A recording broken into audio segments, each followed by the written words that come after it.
गर्त में है ये सब। जैसे 2 करोड़ रोजगार दिए गए थे हर साल, वो जो वादा था उसकी तरह है ये रोजगार। देखिए, नहीं, घोषणा 5 साल का आंकड़ा कभी नहीं दिया, अब 6 साल हो गए, उसका भी आंकड़ा नहीं दिया। संदीप भाई, में से 1/4 शिक्षक ही ट्रेंड हैं, 3/4 शिक्षक अनट्रेंड हैं, ये भी बता दीजिए सर। ठीक है सर, ट्रेंड। सब्सक्राइब करें हमारे YouTube चैनल को और इस बेल आइकन को दबाएं ताकि हमारी वीडियोस आपको मिल सके। क्या हवा में से लेके आएंगे 19 लाख लोगों को नौकरी देने के लिए पैसे? देखिए, मेरी कोई वैमनस्यता तेजस्वी जी के प्रति या किसी के प्रति व्यक्तिगत रूप से नहीं है, मगर तेजस्वी जी एक परिवार को रिप्रेजेंट करते हैं, वो कोई अपने दम पर यहां खड़े नेता नहीं है। और उस परिवार ने, with all due respect to the family, और उस परिवार ने बिहार को जिस गर्त में, और बिहार जहां मैं पला, जहां मैं बढ़ा, जहां मैंने पढ़ा, उस बिहार के उस समय को मैंने झेला है, वो बिहार जो चाणक्य का बिहार है, जहां नालंदा रहा है, जहां मौर्य रहे हैं, उस बिहार को जिस प्रकार गर्त में ढकेलने का काम उस परिवार ने किया है, मैं उस परिवार को क्षमा नहीं कर सकता हूं। और मैं मानता हूं कि बिहार का एक बहुत बड़ा तबका उस परिवार को क्षमा नहीं कर सकता। बहरहाल, अभी मैं आपके रिपोर्टिंग को देख रहा था, उसमें भी तेजस्वी जी कह रहे थे हम 10 लाख रोजगार देंगे। मैंने बिल्कुल सही सुना, रोजगार देंगे। आपने रोजगार शब्द सुना, उन्होंने कहा 10 लाख नौकरियों पर हस्ताक्षर करूंगा, हम 10 लाख रोजगार देंगे। बयान में फिर से सुनवा सकता हूं, वो नौकरी की बात कर रहे हैं, आप रोजगार की। और यहां पर रोजगार को लेकर नीतीश कुमार अगर कहते हैं अरे कहां से आ जाएंगी नौकरियां, तो आप 3 लाख ठीक है शिक्षकों को नौकरी देने की बात कर रहे हैं, 1 लाख स्वास्थ्य कर्मी, तो उसके लिए पैसे कहां से आ जाएंगे? मेरा सवाल ये है। चलिए, अब मैं मेन मुद्दे पर आके आंकड़ों के साथ बात करता हूं। 1990 से 2005 तक आप जानते हैं कितने कुल मिलाकर कितनी नौकरियां दी गई? जो कागज पे लिखे हुए हैं, हस्ताक्षर किए हुए हैं, वो 95,000 95,000 नौकरियां दी गई, जो कागज पे लिखे हुए और हस्ताक्षर किया। ठीक है।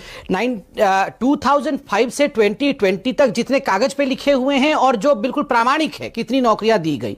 नौकरियां, रोजगार नहीं, 6.5 लाख जो कि नौकरियां दी गई, प्लस जो शिक्षक उनकी बहाली हुई वो 3.5 लाख, तो लगभग 10-11 लाख जिसके बारे में अभी हम चर्चा कर रहे हैं। नौकरियां सरकारी नौकरियां आप कह रहे हैं? जी की सरकार सरकारी नौकरियों के बारे में बात कर रहे हैं? हाँ सर, मैं 2005 से 2020 तक इन 15 वर्षों की बात कर रहा हूं, कोई सरकारी नौकरी की बात नहीं कर रहा हूं, 15 वर्षों के आंकड़ों, सरकारी नौकरी की बात कर रहे हैं। सरकारी नौकरी की बात कर रहा हूं। अब मैं आपको बताता हूं, शिक्षक बहाली की एक मिनट क्योंकि कंफ्यूजन हो गई, सरकारी ही है। एक मिनट कंफ्यूजन हो गई थोड़ी, मेरी कंफ्यूजन क्लियर कर दो। और 3 अप्रैल 2020 का कहीं भी पीटीआई को सर्च कर लीजिएगा, सुशील मोदी का बयान, 7वां वेतन आयोग लागू हो रहा था।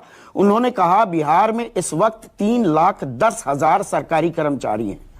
अगर 12 लाख सरकारी कर्मचारी, 10 लाख की बात कर रहे हैं आप 2005 से 2020, इनमें रिटायर्ड को भी जोड़ दो तो सारे पेंशन जो लेने वाले लोग हैं, रिटायर्ड कर्मचारी संख्या है 3,80,000।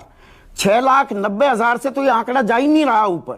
आप कह रहे हैं 12 लाख, आंकड़ों में कंफ्यूजन है कहीं।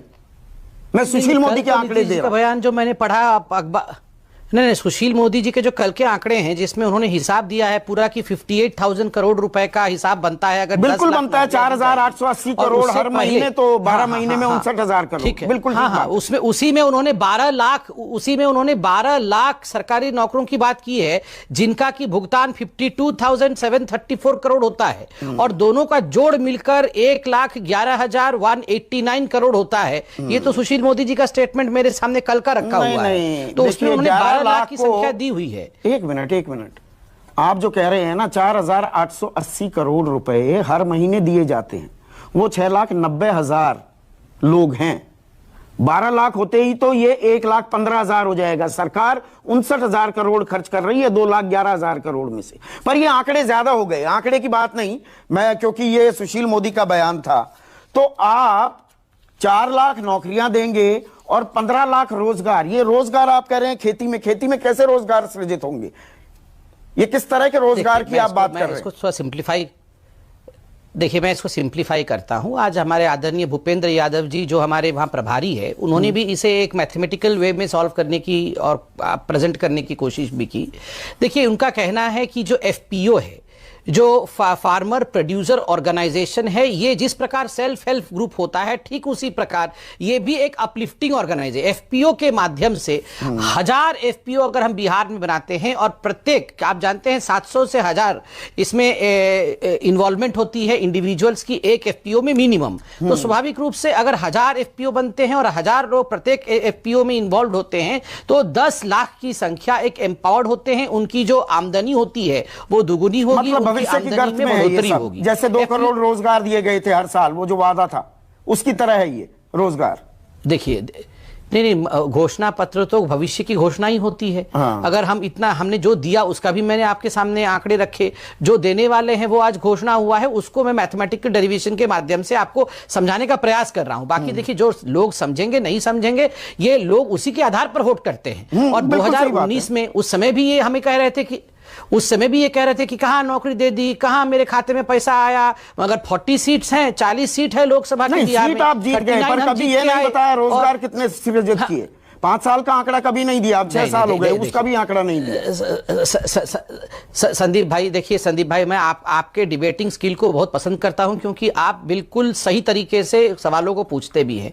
मैं इतना कहना चाहता हूं, अगर हमने कोई रोजगार नहीं दिया, किसानों को बदहाल कर दिया, तो मैं बताता हूं बिहार की जनता हमें 40 में से 39, जो कि स्ट्राइकिंग रेट ऑलमोस्ट 100% है, उतनी सीट कदाचित नहीं देती। ये बहुत बिल्कुल नहीं मैं उसको कॉन्टेस्ट नहीं कर रहा। कुल मिला के जो शिक्षक ऐड हुए हैं उसके बाद वो 3,34,000, उनमें से 1/4 शिक्षक ही ट्रेंड हैं, 3/4 शिक्षक अनट्रेंड हैं, ये भी बता दीजिए सर। ठीक है सर, ट्रेंड और अनट्रेंड मिला के ऐड हुए हैं, ट्रेनिंग और आगे दी जाएगी। इंजीनियरिंग कॉलेज में बताता हूं, 1990 2005 में एक भी इंजीनियरिंग कॉलेज नहीं बना, एक भी। 2005 से लेके 2020 तक 39 इंजीनियरिंग कॉलेज बने हैं। पॉलिटेक्निक कॉलेज 1990 से 2005 ठीक है, अभी रोजगार पर रहते हैं, आपने पूरे आंकड़े बताए। से 2020 SEZ नहीं है अगर बिहार में, तो रोजगार सृजित कैसे होंगे? पढ़ाई होगी, शिक्षा होगी। SEZ नहीं होंगे तो रोजगार सृजित कैसे होंगे? नहीं होना चाहिए सर, देखिए होना चाहिए और उसके माध्यम से आईटी हब बनाना चाहिए।